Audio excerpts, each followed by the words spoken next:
I wasn't looking for anything the day I met Olivia. In fact, if you had asked me that morning what I expected out of the week, I would have said the usual: oil changes, brake pads, and maybe a cold beer in front of the TV at night. My life was simple, steady. I'd been running the garage for years, and while I sometimes wondered if I should want more, I never pushed the thought too hard. Then came the ticket. It was late, almost closing time at the shop. I'd parked my old pickup out front, half in the space, half crooked because I was hauling tools in and out. I didn't even notice the squad car roll up. By the time I stepped outside, wiping grease off my hands, there she was, leaning over her notepad, pen moving quick, eyes sharp like she was on a mission. "Hey, hold on," I called, a little more defensive than I meant. "I'm just parked here while I finish up inside." She didn't even flinch, just kept writing, her voice steady. "So, you're blocking part of the fire lane. You can't leave it like this." The "sir" stung a little. I wasn't used to being talked to like that, especially not by someone who looked my age. She was in uniform, hair pulled back tight, posture that said she didn't care if I argued. But her eyes, blue, maybe green in the fading light, had this flicker in them, like she was aware I was standing there frustrated and she wasn't enjoying it either. "Look," I tried again, softer this time. "I'll move it right now. No harm done." For the first time, she glanced up from her notepad. The pen hovered just a second before she finished the last stroke. She tore the ticket off and handed it to me. "It's already written," she said. I should have been angry, but instead, I just stood there staring at her. She had this calm, unshakable energy that threw me off. Most people, you argue a little, they argue back. She didn't. She just held her ground, like she'd been doing it her whole life. "You could have given me a warning," I muttered, half to myself. Something in her expression softened. Not much, just a tiny shift around her mouth. "Maybe next time," she said quietly, then turned and walked back to her car. I watched her go, ticket in hand, annoyed as hell but also weirdly curious. I told myself it was nothing, just another cop doing her job. But that night, I caught myself replaying the look in her eyes, the way her voice dropped on that last line. A few days later, I saw her again. It was early morning, and I'd stopped at the coffee shop across from the station. I don't usually go there. I'm more of a gas station coffee guy, but I needed something strong after a long night working late. The place was crowded, buzzing with conversation, and I was half asleep when I heard a voice behind me say, "You again." I turned, and there she was, out of uniform this time. Jeans, a sweater, her head down around her shoulders. I almost didn't recognize her at first. She looked softer, younger somehow, but her eyes were just as steady. "You're the guy with the fire lane," she added, smirking just enough to let me know she remembered. "And you're the one who didn't give me a break," I shot back, trying not to smile. She raised an eyebrow. "Rules are rules." I laughed. "Come on, you had a choice." She tilted her head, like she was considering me. "Maybe I did. But I didn't think you'd learn anything if I let it slide." "Lesson learned," I said, "though I'm still out $50. That made her laugh, a quick, genuine sound that made something stir in me. She stepped up to the counter to order, and before I could think twice, I offered, "Let me get your coffee. Call it even." She studied me for a moment, then nodded. "All right, but only because I don't feel like arguing before caffeine." We ended up at a small table by the window. At first, it was just small talk, how long I'd been running the garage, how long she'd been on the force. But it didn't stay surface level for long. Something about her made me want to dig deeper, and she didn't hold back much. She told me about growing up in a family that never sat still, about always wanting to do something that mattered. I listened, really listened, and for once I wasn't thinking about the shop or bills or what needed fixing next. When she laughed, her whole face lit up, and when she grew serious, talking about the risks of her job, there was this honesty in her voice that made my chest tighten. I realized I wanted to know everything about her. The funny thing is, it wasn't some grand, sweeping moment. It was coffee on a random Tuesday morning. But sitting there across from Olivia, watching her stir sugar into her cup, I felt something shift. Like the ground beneath me wasn't as steady as I thought, and maybe that wasn't a bad thing. After we finished, She glanced at her watch and sighed. "Duty calls," she said, standing. I wanted to ask for her number, but I hesitated. She beat me to it. "You know," she said, pausing by the door, "next time you're blocking a fire lane, maybe I'll give you a warning." I grinned. "Or you could just meet me here again." She smiled, really smiled this time, and for a moment, the world around us blurred. "Maybe I will."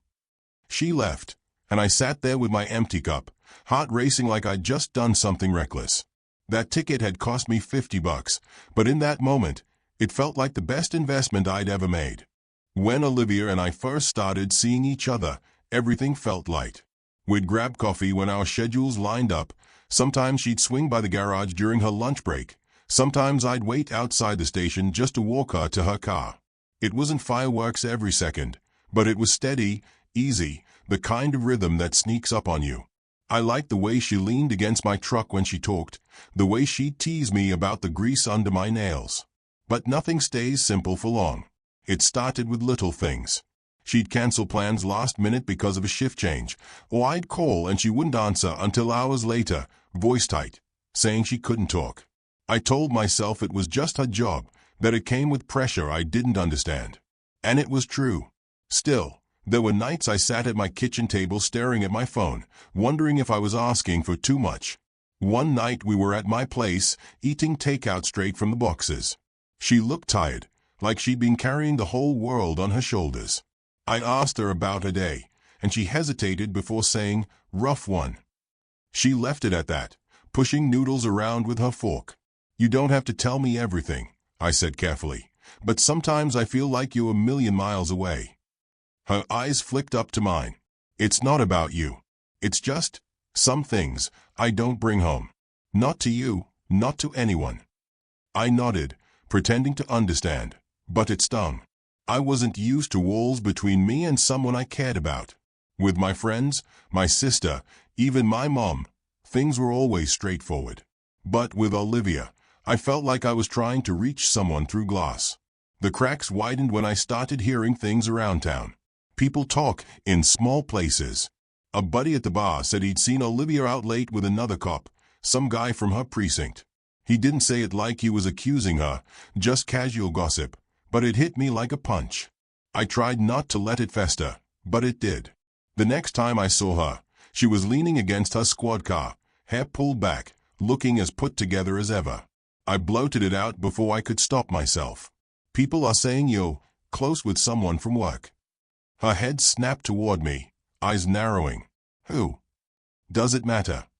I said. "I'm just asking if it's true." She stared at me like she couldn't believe what she was hearing. Then she shook her head slowly. "Ethan, do you really think I'd be here with you if that were true?" I opened my mouth, closed it again. The doubt was still there, but so was the shame. I hated myself for even asking. "I'm sorry," I muttered. She sighed, leaning back against the car. "This is what I mean. You think my job is just a paycheck, but it's not. It's long nights with people who don't trust you, people who lie, people who'd rather see you fail. And then I come here, and you're supposed to be the one place I don't have to explain myself." That cut deep. Not because she was harsh, but because she was right. We didn't talk much after that. She drove me home, kissed me goodnight, but it felt like something had shifted. A few days later, I decided I couldn't let it sit like that. I spent the whole day at the garage thinking about her, about the way her laugh filled the room, about the quiet moments when her guard slipped. I realized I didn't care about rumors or the walls or even the job. I just didn't want her shutting me out. That night, I showed up at her place unannounced. She opened the door in sweats, hair down, no makeup. She looked more real than I'd ever seen her. "What are you doing here?" she asked, but there wasn't any edge in her voice. "I don't want to fight," I said. "I just want to talk." She let me in, and we sat on her couch, the silence thick. I fumbled for words, finally blurting, "Sometimes I feel like I'm not enough for you. Like you're out there doing something big and important, and I'm just the guy fixing cars." Her face softened instantly. "Ethan," she whispered, almost like she'd been waiting for me to say it. I rubbed my hands over my face. "I don't mean to sound insecure. It's just, I look at you, and I see someone who could have anyone. Someone who doesn't need me. For a long moment, she didn't move. Then she reached for my hand, her fingers warm against mine. "Do you think I don't feel small sometimes?" she asked quietly. "Every day, I walk into situations that could break me. And when I get home, all I want is something steady. Something that makes me feel safe. That's you, Ethan. You're the thing that keeps me grounded." The weight of her words hit me hard. My throat tightened, and before I knew it, I was pulling her into me, holding her like I never wanted to let go. She buried her face in my chest, and for the first time, I felt the walls between us start to crack. We stayed like that for a long time, no words, just breathing together. When she finally pulled back, her eyes were wet but steady. "Don't ever think you're not enough for me," she said. That night, we didn't need grand gestures or promises. Just the honesty of two people admitting they were scared, of losing, of not being enough, of wanting more than they'd ever planned. It wasn't the kind of romance you see in movies. It was messy, raw, and real. And in a way, that made it mean more. I used to think love was about the big moments. The first kiss, the late-night confessions, the fireworks. And yeah, those matter. But what I've learned with Olivia is that love is just as much in the little things. It's in the quiet mornings when she steals the last of the coffee, or the way she leaves her badge on my kitchen counter like she knows this place is hers too. It's in me fixing the dent in her car after a chase, and her showing up at the garage with sandwiches because she knows I skipped lunch. But it wasn't always smooth sailing after that night on her couch. If anything, things got harder before they got better. A few weeks later, she got hurt. Not badly enough to end her career, but bad enough to scare the hell out of me. I got the call late at night, one of her co-workers telling me she'd been taken to the hospital after a scuffle with some guy she was trying to arrest. I don't remember driving there, just the way my hands shook on the wheel and the pounding in my chest like it was trying to break free. When I saw her in that hospital bed, bruised but still cracking jokes with the nice, I felt something shift inside me. Fear, relief, love, all tangled up. She looked at me and said, "It's not as bad as it looks, like that would make it better."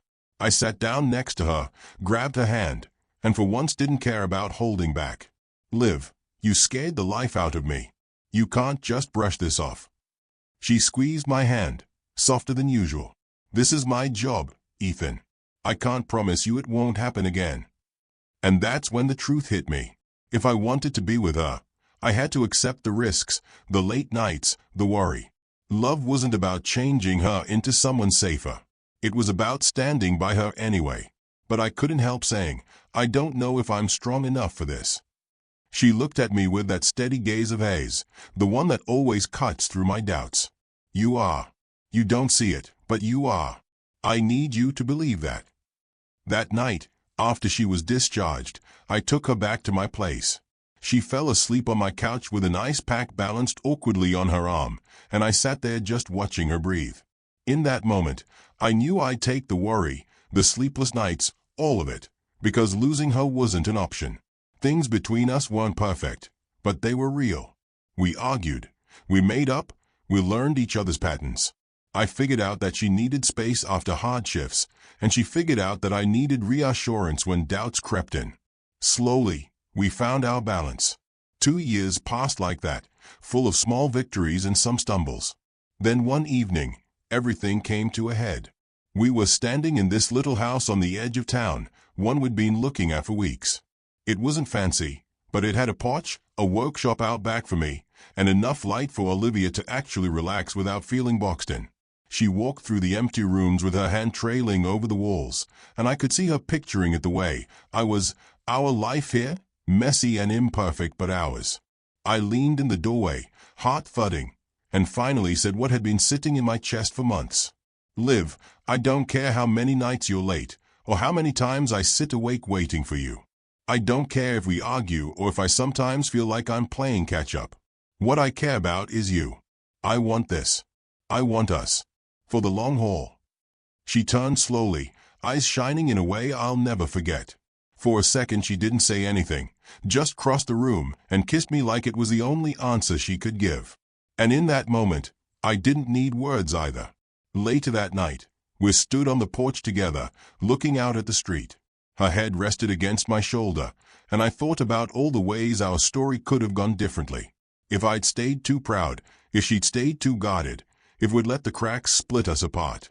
But instead, we'd found our way through.